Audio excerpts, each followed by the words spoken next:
AP CM చంద్రబాబుతో deputy CM Pawan Kalyan భేటీ ముగిసింది.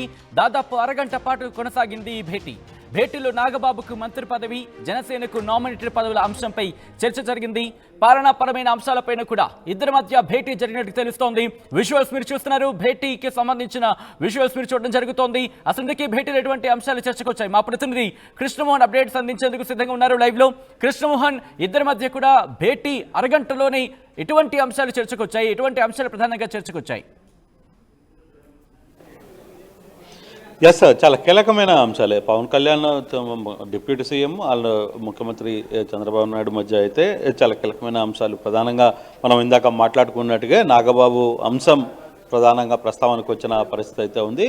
యాక్చువల్గా అయితే ఈ రెండు రోజుల్లోనే కొంత ప్రమాణ స్వీకారం చేయిస్తే బాగుంటుందని అనుకున్నారు. రేపు రాష్ట్రపతి విజయవాడకు వస్తున్న నేపథ్యంలో ఎయిమ్స్లో ప్రోగ్రాంకి అటెండ్ అవుతున్న ప్రయోజనంలో రేపు గవర్నర్ కూడా అక్కడ హాజరయ్యే పరిస్థితి ఉంటుంది. కాబట్టి రేపు వీలు కాదు. బహుశా శుక్రవారం శనివారం మధ్య లోపల ఈ వారంలో ఎటువంటి పరిస్థితులు అయినా చేయాలని ఒక నిర్ణయానికి వచ్చినట్టుగా అయితే డేట్ అయితే ఇంకా అఫీషియల్గా కన్ఫామ్ కాలేదు. ఎందుకంటే రేపు రాష్ట్రపతి ప్రోగ్రాం అయిన తర్వాత డేట్ని ఫిక్స్ చేస్తామని ముఖ్యమంత్రి చెప్పిన నేపథ్యంలో పవన్ కళ్యాణ్ కూడా ఓకే చెప్పారు. అట్ ద సేమ్ టైం కొన్ని నామినేటెడ్ జనసేనకు సంబంధించి నామినేటెడ్ పోస్టులకు సంబంధించి పదవులకు సంబంధించి కూడా కొంత డిస్కషన్ అయితే జరిగింది.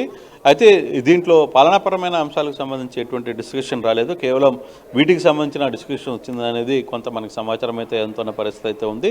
బహుశా రేపు రాష్ట్రపతి ప్రోగ్రాం కంప్లీట్ అయిన తర్వాత నాగబాబు ఎప్పుడు మంత్రిగా ప్రమాణ స్వీకారం చేశారని ఒక అంచనాకు వస్తారు. ఎందుకంటే రేపు రాష్ట్రపతి ఉదయాన్నే 11 గంటలకి విజయవాడ రీచ్ అవుతున్నారు. ఎయిమ్స్లో దాదాపుగా సాయంత్రం 3:30 దాకా ఆమె ఇక్కడే ఉంటారు. కాబట్టి సో అటువంటి పరిస్థితుల్లో ఇప్పుడు ఆ చర్చ ఇప్పుడు కాకుండా గవర్నర్ కూడా రేపు అందుబాటులో బిజీగా ఉంటారు. కాబట్టి సో మనం ఎల్లుండి పెట్టుకుందాం. ఈ సందర్భంగా మీరు అయితే 2 డేట్లని ఫిక్స్ చేసుకోండి అని చెప్పి ముఖ్యమంత్రి డిప్యూటీ సీఎంకి చెప్పిన నేపథ్యంలో ఆ 2 డేట్లకు సంబంధించి మాట్లాడుతున్నారు. అయితే ఎప్పుడు ఏంటి అనే వ్యవహారం అయితే ఇంకా క్లారిటీ రాలేదు. పలానే డేట్స్ అనేది క్లారిటీ రాలేదు. రేపు రాష్ట్రపతి ప్రోగ్రామ్ ఎయిమ్స్లో ఉంది కాబట్టి అది కాన్వకేషన్ కూడా ఉంది. అక్కడ కంప్లీట్ అయిన తర్వాత మాత్రమే మిగతా వ్యవహారాలు మాట్లాడదాం. రేపు సాయంత్రం